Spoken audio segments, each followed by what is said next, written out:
More than 40,000 people have made the crossing this year. The additional payments from the UK to France will be spent on increased patrols and improved surveillance technology. We can talk now to Sian Lewis, a senior lecturer in law at the University of Kent, specialising in international human rights law and international migration law. Welcome. Thank you very much indeed for joining us. So, from your perspective then, in terms of the international law, what's your view on the way this is being tackled and what your view is on how it could be tackled? So, yes, thank you very much. As I understand it, and I haven't seen the detail, the United Kingdom government is going to be spending millions of pounds trying to stop people from arriving in the UK. And my view is no matter how much money you spend, you're never going to stop people. These people are desperate for all sorts of reasons. And if we look at against the context of forced migration across the world, the number has doubled since 2011, looking at 2021. And the number is likely to reach 100 million of people forcibly displaced in the world. So the idea that you can stop people crossing in small boats by attaching a very small plaster to a large gaping wound is, I think, frankly, ludicrous.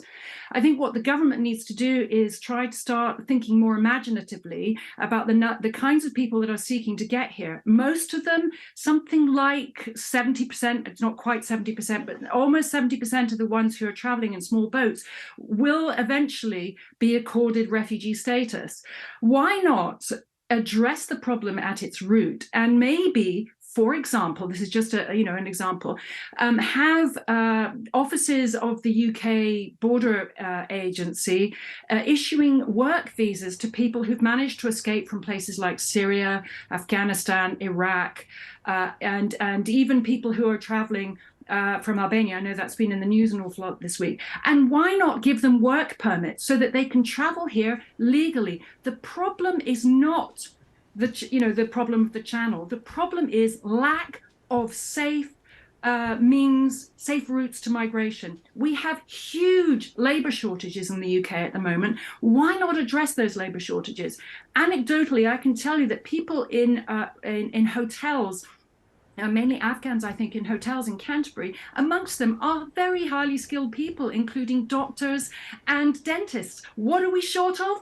Doctors and dentists, but we're also short of all sorts of labour. There are gaps in the labour market from the right across the skills spectrum, if you like. I don't like to say unskilled up to highly skilled, but across the skills spectrum from care workers right up to doctors and dentists. There are better ways of tackling this, and this would also be an extraordinarily effective way of tackling the criminal gangs which are used by desperate people. But would you, just to come in, I mean, you're talking obviously about a pragmatic approach.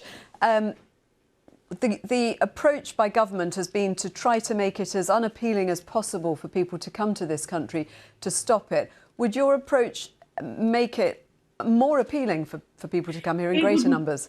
It would make it appealing for people to come here safely, legally, and in order to attend to places in the labour market. The problem is that vast numbers of people are escaping countries like Syria, as I mentioned earlier, because of conflict and war and so on. But the trouble is, because states across the world have closed their borders and erected what we call a non-entree regime, which makes it almost impossible for people to travel safely and legally in order to claim asylum. What do? They pay traffickers and smugglers, who are a necessary evil, in order to effect a circumvention of immigration controls in order that they can arrive in order to claim asylum. The problem with the Refugee Convention is that the convention definition requires you to be outside of your country of origin. So you can't apply for asylum from, for example, from Iraq or from Syria. You have to be outside your country of origin. But the problem is that the government thinks, oh, we're going to stop people by paying more money. There was a mayor on, I can't remember which district in France, he was the mayor of, on your program, on the Today program this morning, that said there are hundreds of kilometers of sand dunes across northern France. You can never have enough police patrolling those. You can never stop them. You can never stop people making these dangerous route crossings. And the only reason why they're making dangerous crossings is that there are no legal routes for them to use. If you operate more constructively and think, okay, there are going to be lots of people wanting to come here for all sorts of reasons. We can go into that if you would like.